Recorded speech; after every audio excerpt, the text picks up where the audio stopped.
In recent years, the economic landscape has been significantly shaped by the ongoing uncertainties surrounding tariffs, which have been described as potentially just as damaging as the tariffs themselves.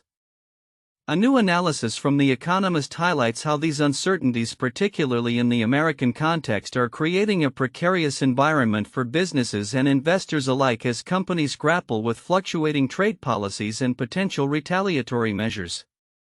The backdrop of this discussion is the madman theory of diplomacy, often invoked in relation to the current U.S. administration's approach to international relations. This theory suggests that a leader's unpredictable behavior can be a strategic advantage in negotiations, creating a climate of fear and uncertainty among adversaries. While this approach may yield short-term gains in geopolitical conflicts, its application in economic policy appears to yield less favorable results. Businesses thrive on stability and predictability, and the current tariff landscape, marked by abrupt changes and threats, undermines these essential conditions. As the analysis points out, the ramifications of tariff uncertainty extend beyond immediate financial implications. Companies are left in a state of limbo, unable to make informed decisions about investments, pricing, and supply chain management. According to experts, this environment can stifle innovation and growth as organizations delay projects and expansions due to the fear of sudden tariff hikes or trade restrictions. The ripple effects can be felt across various sectors, impacting everything from manufacturing to consumer goods. Ira Kalish, chief global economist at Deloitte, emphasizes the need for a more stable approach to trade. Uncertainty in tariffs can lead to a slowdown in global trade, which has a cascading effect on economic growth. He explains.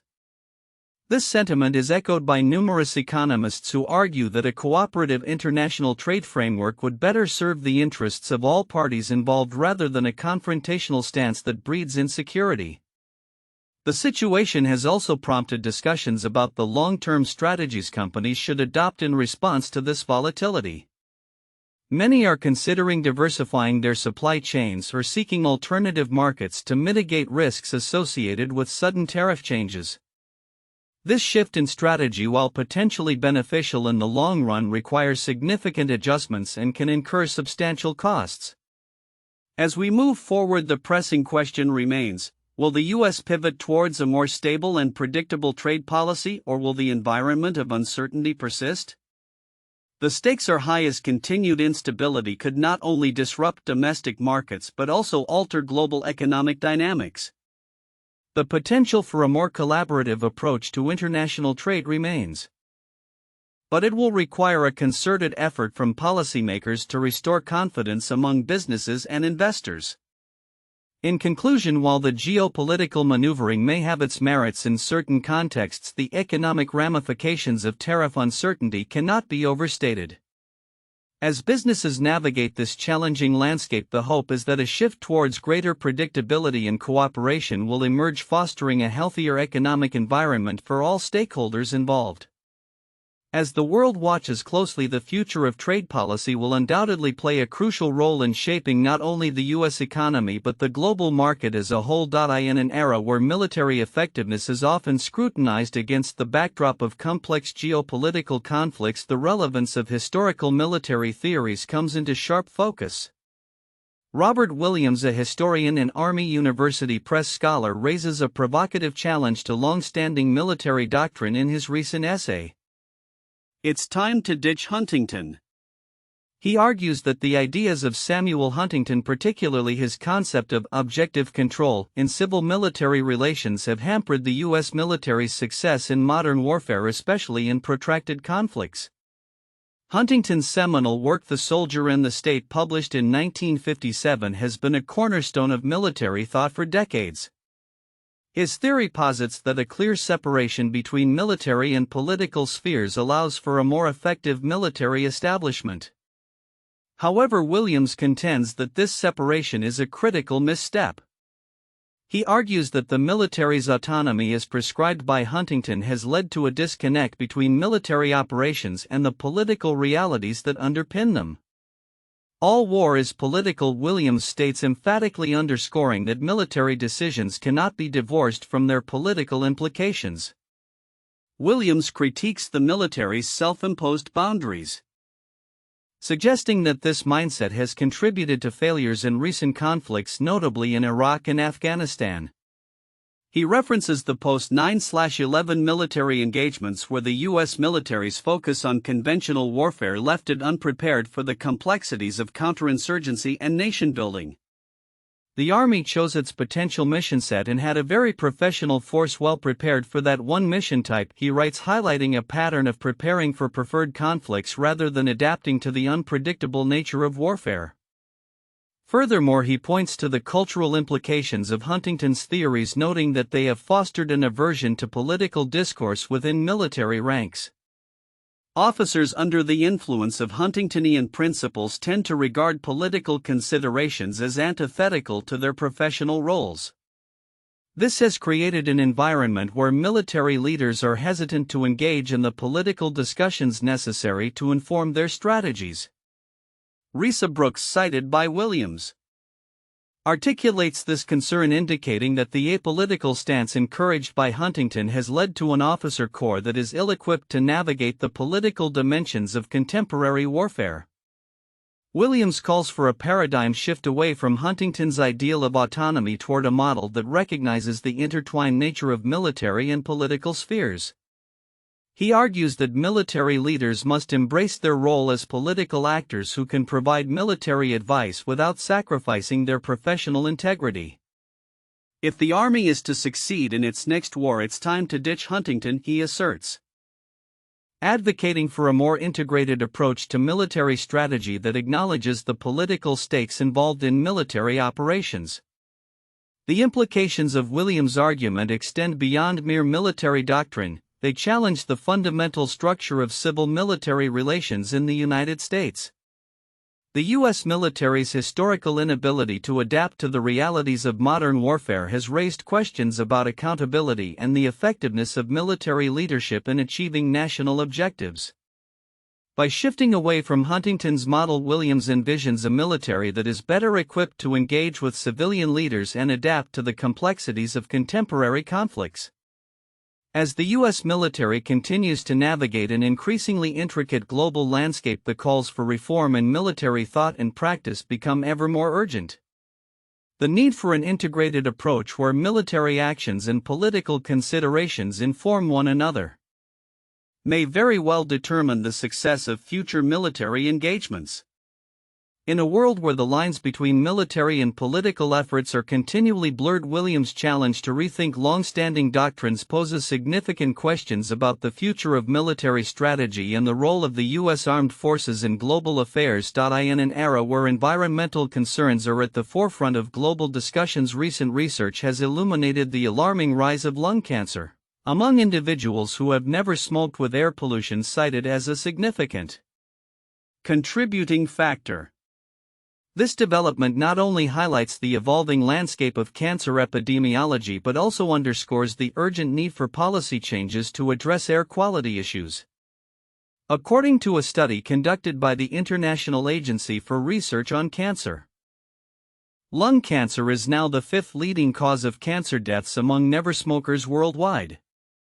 The subtype adenocarcinoma, a tumor that arises in glandular tissues, has become increasingly prevalent in these populations, particularly among women and in Asian communities.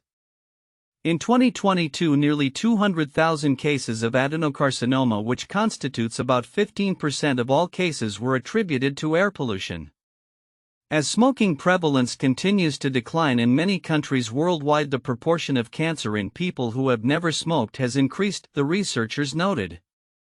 This shift in demographics is particularly concerning as it suggests that factors other than traditional smoking are driving lung cancer rates upward.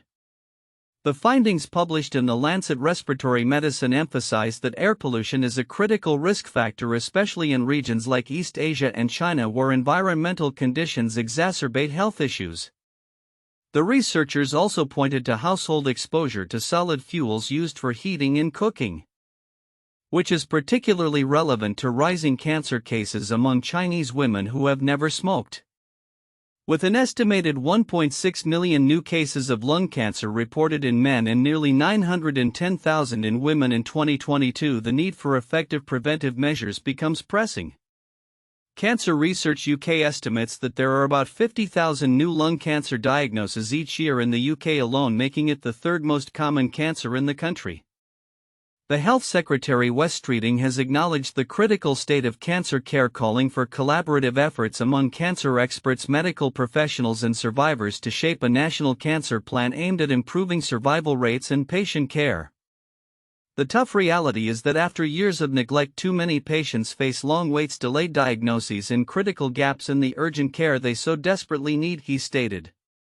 Beyond lung cancer, the discussion on environmental health is further enriched by advances in conservation technology that aim to protect vulnerable species.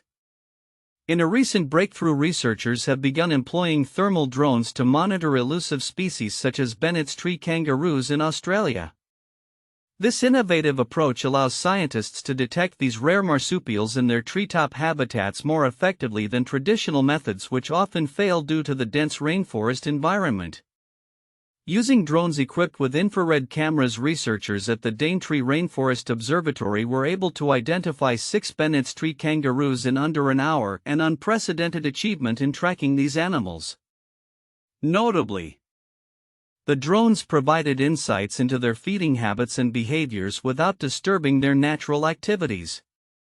This non-invasive method not only enhances understanding of the species but also informs conservation strategies crucial for their survival. As researchers delve deeper into the implications of air pollution on human health and explore new technologies for wildlife conservation, the intersection of environmental factors and health outcomes continues to demand attention.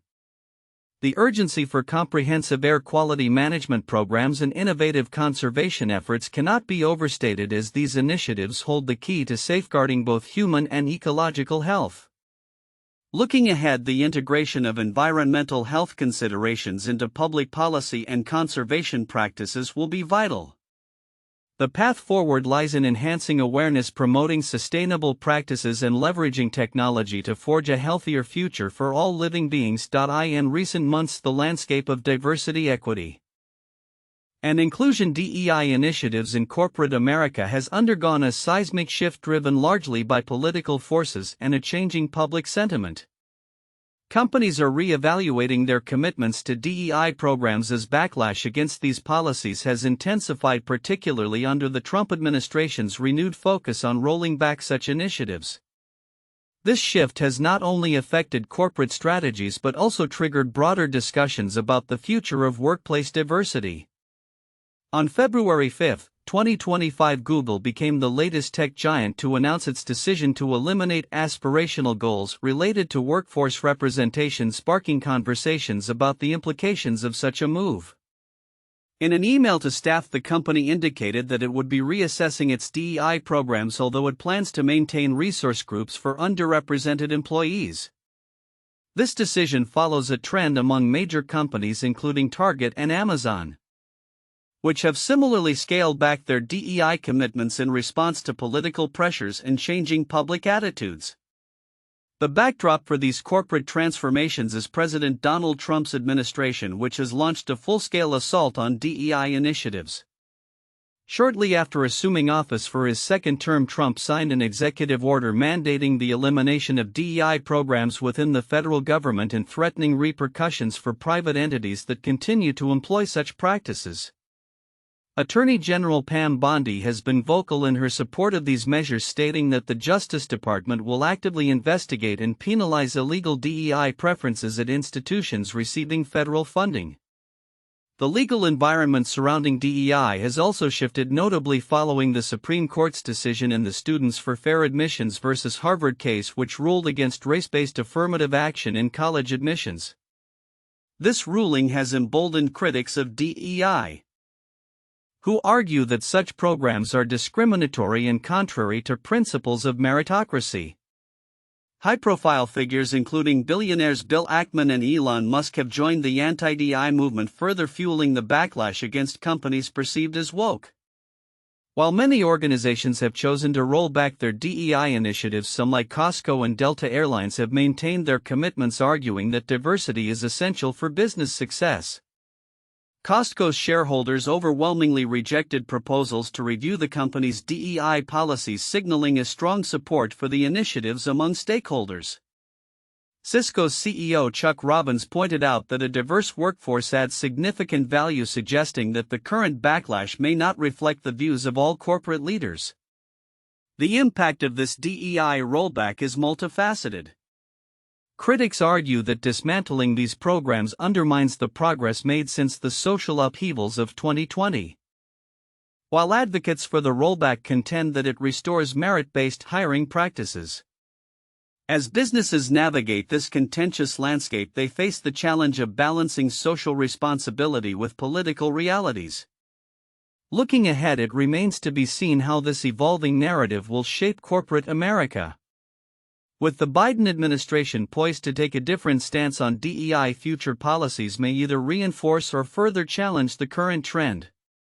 As companies continue to grapple with public perception and shareholder expectations, the debate over diversity, equity, and inclusion will likely intensify, raising critical questions about the role of these initiatives in fostering an equitable workplace.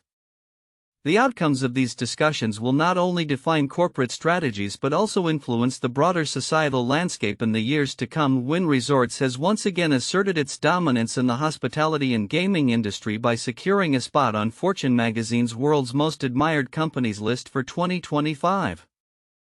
This recognition marks the 17th consecutive year that the company has achieved this esteemed accolade, underscoring its commitment to excellence in service and guest experience. Notably, Wynn Resorts stands out as the highest-ranked gaming resort on the list, further solidifying its reputation in a highly competitive sector. Craig S. Billings, CEO of Wynn Resorts, expressed his pride in this achievement, stating, "To be recognized on this prestigious list for the 17th year in a row is an incredible honor. This recognition is a direct result of our dedicated team members who create extraordinary experiences for guests every day." This sentiment echoes the company's focus on exceptional service, which encompasses everything from personalized guest experiences to signature events such as Revelry and Concours, which are designed to enhance the overall visitor experience.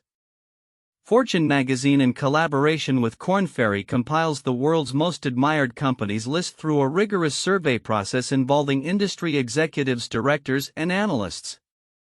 Companies are evaluated across 9 criteria, including investment value, quality of management, social responsibility, and the ability to attract and retain talent. Only those companies that rank in the top half of their respective industries are eligible for inclusion, highlighting the significance of Wynn's achievement in the highly competitive gaming sector. Wynn Resorts' consistent recognition on this list can be attributed to its global reputation for exceptional service.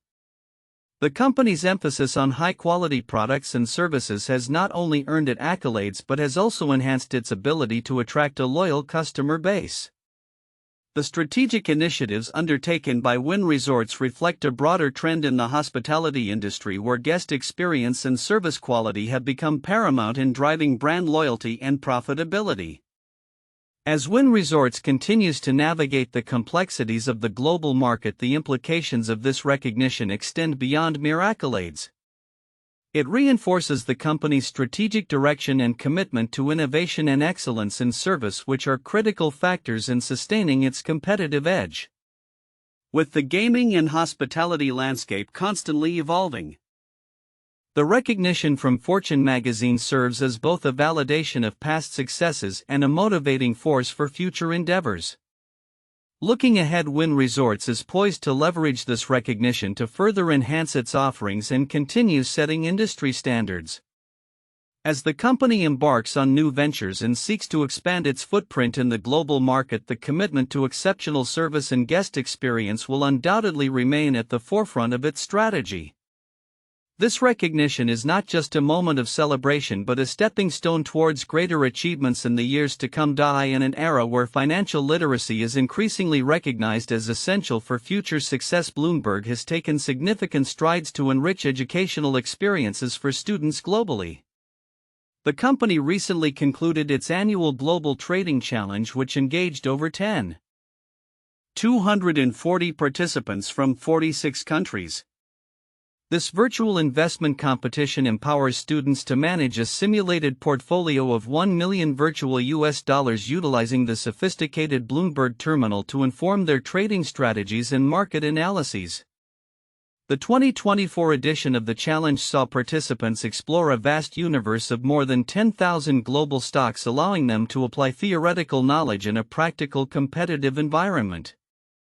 The winning team from the Rochester Institute of Technology RIT achieved an impressive final relative profit of $1,676,618, demonstrating exceptional skill in navigating the complexities of the market.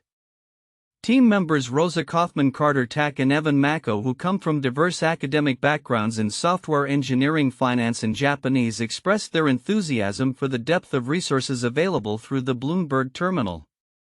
"We were surprised by the sheer depth of the Bloomberg terminal and the quality of analysis in Bloomberg articles," Kaufman noted, highlighting how access to real-time data and analytics significantly enhanced their decision-making process. The Global Trading Challenge not only serves as a platform for competition but also as a powerful educational tool. Bloomberg is committed to providing students with experiential learning opportunities, which reflects in the growing participation rates each year. Since 2022, the event has expanded by over 127%, further indicating a surging interest among students from various disciplines to gain hands-on exposure to financial markets.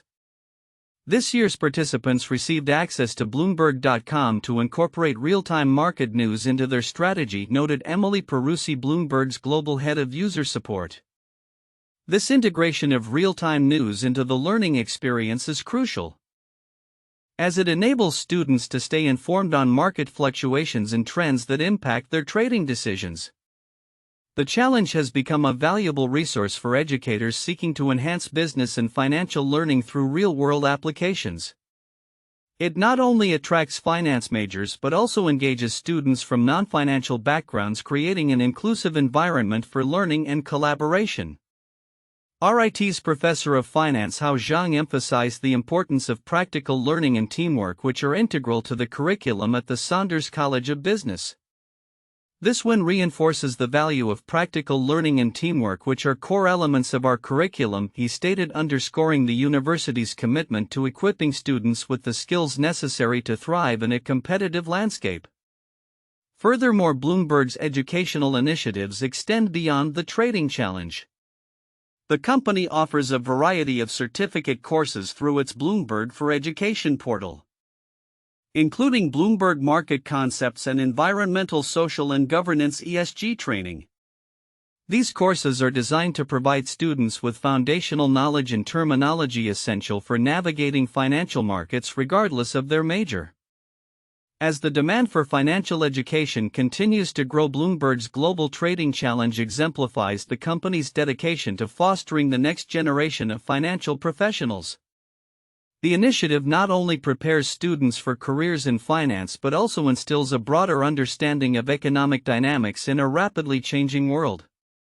Looking ahead, it will be interesting to see how Bloomberg continues to innovate and expand its educational offerings, further bridging the gap between academic theory and real-world financial practice. In the quest to uncover the secrets of extraterrestrial life, a new approach involving the motility of microbes is emerging as a potential game-changer. As scientists turn their gaze toward Mars and the icy expanses of moons like Europa, the ability of microscopic organisms to wiggle and swim could provide crucial insights into whether life exists beyond Earth. This shift in methodology highlights the resilience of microbes, which thrive in extreme conditions where larger organisms cannot survive, making them prime candidates for astrobiological studies. Microbes, the tiny single-celled organisms that populate nearly every corner of our planet, have demonstrated remarkable adaptability, a characteristic that excites astrobiologists. If these microscopic lifeforms can flourish in extreme environments such as subglacial lakes or highly acidic hot springs, the possibility arises that similar organisms might inhabit the frigid, water-rich subsurface of Mars or the ocean beneath Europa's ice. However, Simply hypothesizing about the existence of alien life is not enough, scientists must develop reliable methods to detect it. Traditionally, this has involved searching for chemical biosignatures left behind by microbial metabolism, but researchers are now exploring a more innovative strategy centered on the movement of these organisms. A team of German astrobiologists has recently published a study detailing a new cost-effective method for assessing microbial motility, which they believe could be integrated into future robotic missions to other planets. The study, published on February 6 in Frontiers in Astronomy and Space Sciences, investigates 3 extremophile microbes: Bacillus subtilis, Pseudoalteromonas haloplanctus, and Halopharax volcanii. These organisms were tested for their ability to swim towards a nutrient source, a process known as chemotaxis. Max Rekiels, the study's lead author and a PhD student at the Technical University of Berlin, explains. The idea of chemotaxis is that microbes can sense molecules that might be useful for them, especially for metabolism. The researchers designed an experiment where droplets containing the microbes were positioned on one side of a microscopic slide while the other side contained a nutrient-rich solution of L-serine, an amino acid essential for cell function. The results were promising. All 3 types of microbes exhibited migratory behavior toward the nutrient source. Previous methods for testing microbial motility have often been cumbersome and inefficient for space applications. As Christian Lindensmith, an astrobiologist at NASA's Jet Propulsion Laboratory, notes, it's hard to set up chemical gradients that are reliable, stable, and predictable. The new study circumvents this issue by using a semi-permeable gel membrane that effectively directs the microbe's movement, allowing for easier observation and analysis. The implications of this research could be significant for future astrobiological missions. As Jay Nato, an astrobiologist and physics professor at Portland State University, points out, the challenge of detecting alien organisms often hinges on their potential slow swimming speeds in hostile environments. What happens if those alien organisms swim really slowly? He asks, emphasizing the need for methods that can accommodate such variations. However, challenges remain. Although the new method shows promise, scientists must refine it by experimenting with various microbial species and nutrient types, as not all extraterrestrial life forms may respond to the same stimuli as their Earth counterparts. One of the goals of astrobiology is to go to other worlds and look for microorganisms, Rekiels remarks, but in the meantime, there's so much we can do on Earth that will give us massive insights. As researchers continue to explore the depths of microbial life on our planet, the findings from this study may pave the way for more effective means of detecting life beyond Earth. The ongoing evolution of astrobiological techniques not only enhances our understanding of the potential for life in the cosmos, but also underscores the necessity of examining our own biosphere to prepare for the profound questions that await us in the universe. As we look to the stars, the humble microbe may yet hold the key to understanding our place in the cosmic tapestry. Recent research published in Nature Communications has unveiled concerning insights into the effects of acute particulate matter (PM) exposure on cognitive functioning. The study, led by Thomas Faherty, Jane E. Raymond Gordon McFiggins, and Francis D. Pope, examined how short-term exposure to high levels of PM air pollution can diminish executive cognitive functions just 4 hours after exposure, irrespective of the inhalation pathway. This revelation is particularly alarming given the global prevalence of air pollution, which the World Health Organization identifies as the leading environmental risk factor for human health. Air quality is a critical health issue that has long been associated with various physical ailments, primarily affecting the respiratory and cardiovascular systems. However, emerging evidence suggests that it also has profound implications for cognitive health. The study in question assessed the cognitive functions of 26 adults who were subjected to either clean air or high PM concentrations for 1 hour. This exposure was followed by a battery of cognitive tests designed to measure working memory, selective attention, emotional expression, discrimination, and psychomotor vigilance. The findings were stark. Participants exposed to PM pollution exhibited significant declines in selective attention and emotional expression discrimination compared to those inhaling clean air. Specifically, reductions in selective attention were evidenced by increased response times following PM exposure, indicating a lapse in cognitive control crucial for tasks that require focus and filtering out distractions. Similarly, the ability to recognize and interpret emotions in others also suffered, suggesting that the cognitive impact of air pollution extends to social interactions and emotional processing. Interestingly, the study noted that inhalation methods, whether normal or restricted, did not significantly alter cognitive outcomes. This suggests that the lung-brain connection may play a more critical role than previously understood as researchers continue to explore mechanisms linking air pollution to cognitive decline. Two prominent models have been proposed. One posits direct effects via particles entering the brain through olfactory pathways, while the other suggests an indirect pathway through systemic inflammation triggered by lung exposure. The study's results lend more weight to the indirect model given the observed delay in cognitive impairment post-exposure. The implications of these findings are profound, particularly in light of the increasing urbanization and industrialization that contribute to poor air quality. With approximately 4.2 million deaths attributed annually to PM 2.5 exposure, the need for public health interventions to mitigate air pollution is more pressing than ever.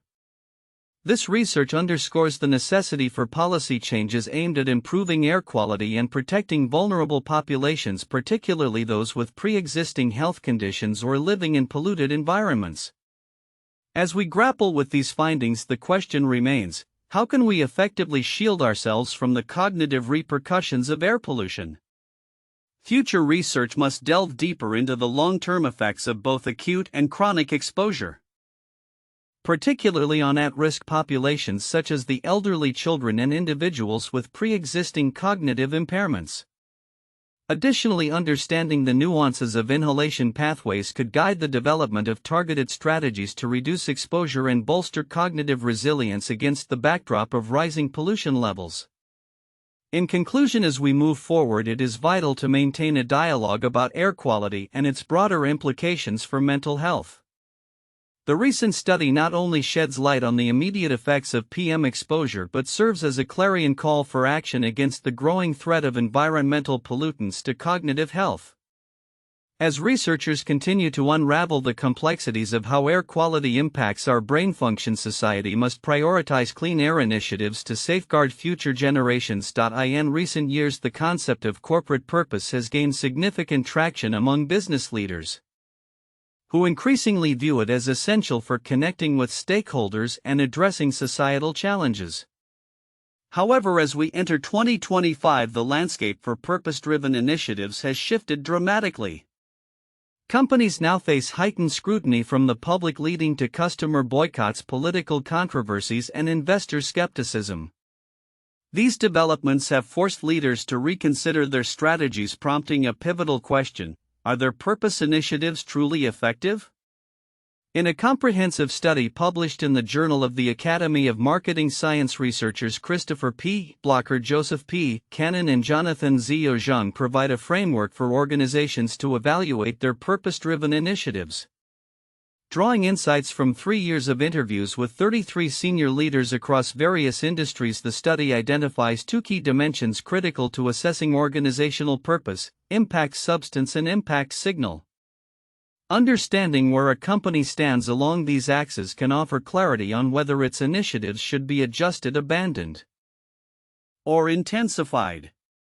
The authors categorize companies into 4 archetypes based on their approach to purpose: profit-centric, profit-masking, transitional purpose, and deep purpose.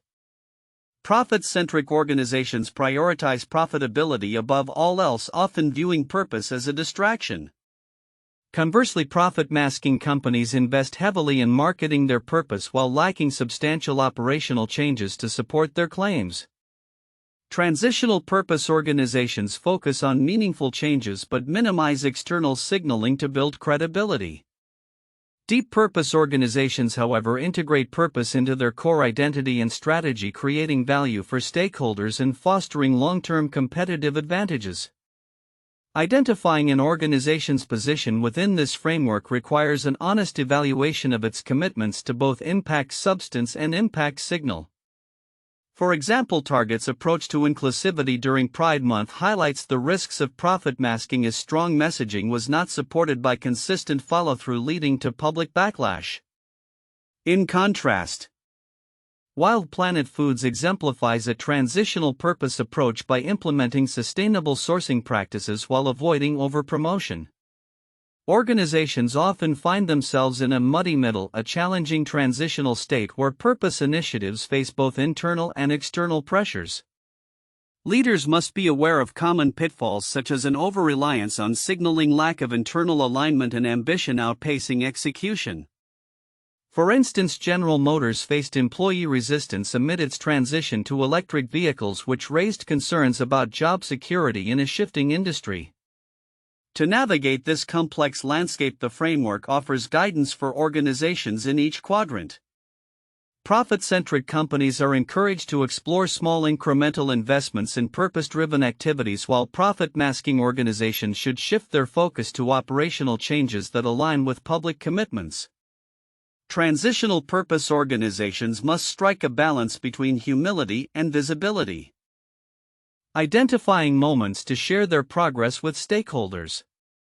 Deep purpose organizations should sustain their momentum by continuously measuring and communicating the impact of their initiatives. The study also emphasizes that deeply purposeful companies share several key characteristics: organizational alignment, transparent metrics, capability building, collaborative partnerships, leveraging technology and data, long-term leadership commitment, and adaptive purpose strategies. For example, Salesforce has embedded purpose into its culture by offering employees paid volunteer days, aligning personal values with the company's overarching mission. The path to purpose is fraught with challenges, but the potential rewards are significant. Research indicates that companies committed to purpose report higher levels of workforce retention and innovation. By proactively managing critical inflection points and aligning substance with signal, organizations can mitigate risks while unlocking opportunities for competitive advantage and societal impact. As the business landscape continues to evolve, companies must remain vigilant in assessing and refining their purpose initiatives. The ability to navigate these complexities not only fosters stakeholder trust but also positions organizations to thrive in an increasingly purpose-driven world. Looking ahead, it will be crucial for leaders to prioritize authenticity and accountability as they strive to create meaningful, lasting impact in their communities and beyond. In a bold move that has drawn both praise and scrutiny, Elon Musk's initiative to reshape the U.S. federal government is taking shape through a newly formed entity known as the Department of Government Efficiency (DOGE). At the forefront of this innovative venture is Luke Farrader, a former University of Nebraska-Lincoln student who has been highlighted for his vital contributions to the project. This ambitious undertaking, which aims to modernize government operations and enhance efficiency, has already sparked significant conversation across social media and political platforms. Farrader, a Lincoln native, gained national attention last year for his remarkable work deciphering ancient texts from the Herculaneum Scrolls, a task that earned him a share of a $700,000 prize in the Vesuvius Challenge. His expertise in computer science and artificial intelligence, honed during a prestigious internship at SpaceX, has positioned him as a key player in Musk's venture, which originated from an executive order issued by former President Donald Trump. The DOGE initiative has been tasked with analyzing extensive federal data, including sensitive information related to government payments, in a bid to eliminate wasteful expenditure. As details about Farrader's involvement emerged, reactions varied significantly. While some praised his qualifications and potential impact on government efficiency, others raised ethical concerns about the access to private data that DOGE has been granted. Critics, including Nebraska State Senator Megan Hunt, expressed alarm over what they termed unprecedented access to sensitive information, emphasizing the need for oversight and accountability in such initiatives. Senator Hunt's remarks on social media reflect a broader unease regarding potential privacy violations, as she questioned, "Why does he have my social security number?" Supporters of the project argue that enhancing the efficiency of government operations is crucial in a time when public scrutiny of spending is at an all-time high. Some have rallied behind Farrader, with figures like Richard Hanania, president of the Center for the Study of Partisanship and Ideology, asserting that his skills make him well-suited for the task of auditing bureaucratic processes. In a contrasting viewpoint, Scott Henderson, managing principal of a startup accelerator, lamented Farrader's choices, suggesting that his involvement with such a controversial project was a misstep. The Doge project is not without its challenges. The recent revelation that the U.S. Department of Treasury had granted access to government records for millions of Americans has led to legal pushback from unions and advocacy groups representing federal workers. The specter of legal battles looms as these entities question the boundaries of privacy and the implications of Musk's initiative.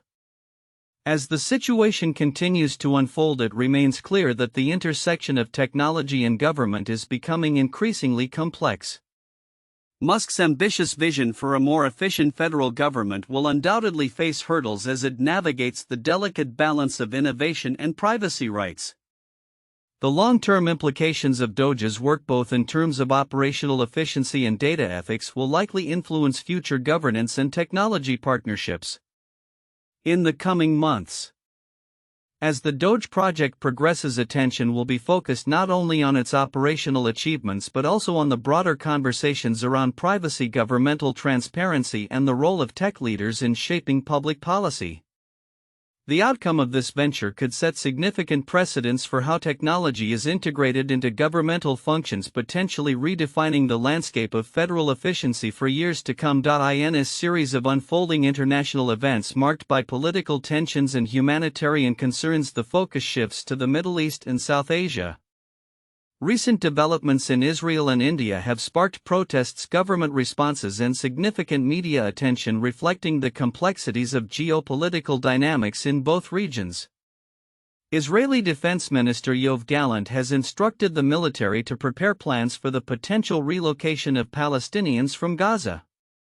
This directive comes amid escalating tensions in the region, where military operations and civilian casualties have raised alarms among international observers.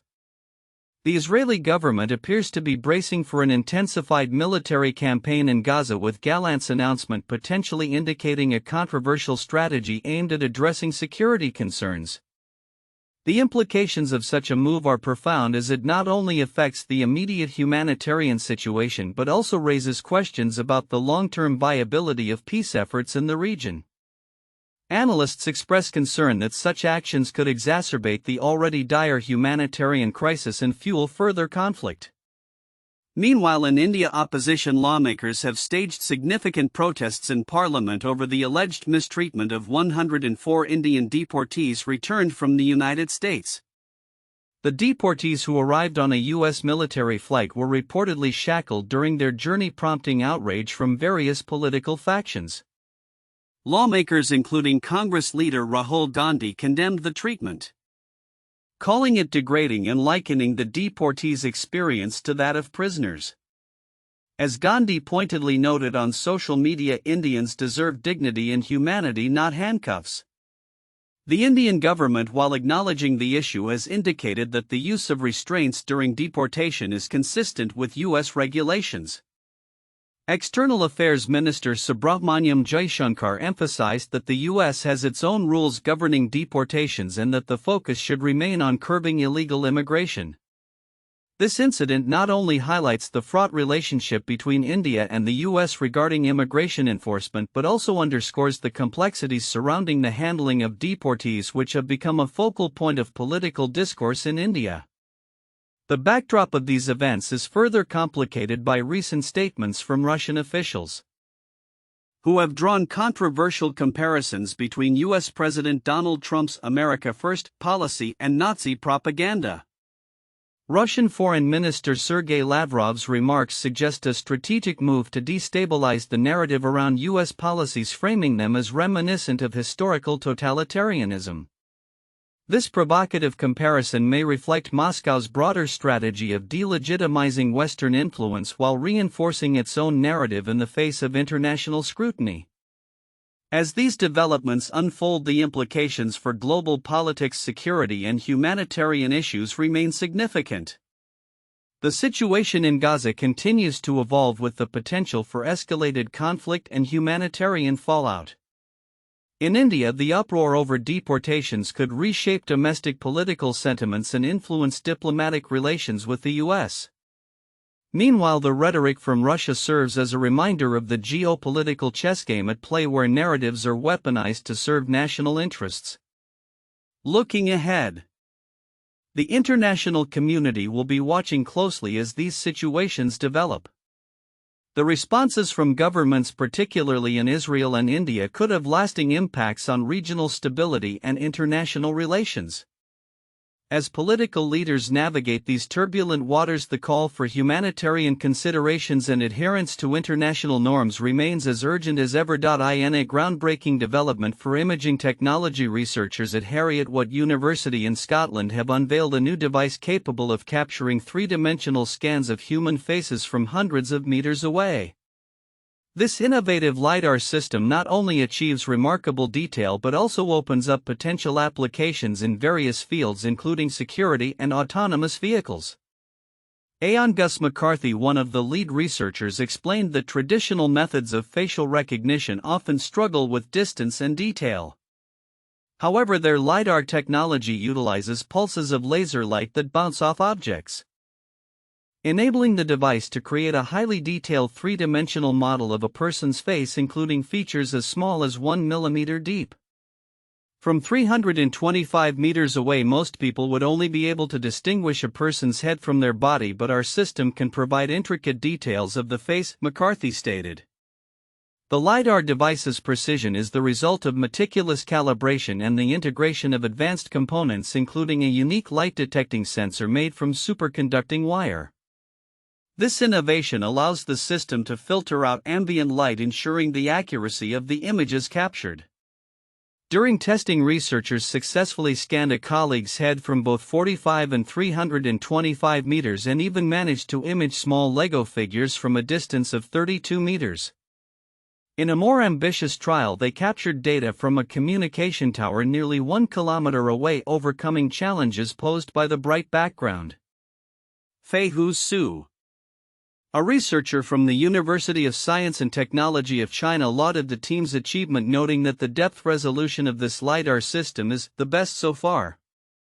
As autonomous technology continues to develop, experts like Vivek Goyal from Boston University argue that such detailed three-dimensional mapping will be crucial for navigation and object recognition in vehicles and robots. However, Goyal emphasized that further miniaturization of the technology is essential for broader adoption in these applications.